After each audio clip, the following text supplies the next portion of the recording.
السلام عليكم.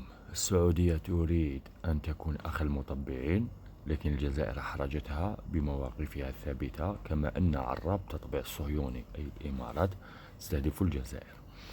هو الفيلم كله مخدوم. السعودية والإمارات متفقين. السعودية ما تطبعش، ولكن الإمارات تخدم باش يطبعوا كامل دول عربية، خاصة العربية ما نقولوش الإسلامية، باش في الأخير تمهد الطريق للسعودية باش هي اللي تطبع الأخرى. حاول في أقرب وقت ممكن بون طبع الدول الأخرى بواسطة الإمارات. وباش نقولوا السعودية من المستحيل تطبع قبل ما يطبعوا كاع العرب، لأنها أرض الله مقدسة. ثور يخرجوا حكايات يخرجوا تفسيرات. راكم تلاحظوا باللي السعودية والإمارات ما كاش عداوة بيناتهم، راهم في مجلس التعاون الخارجي خليجي عذرا بيناتهم.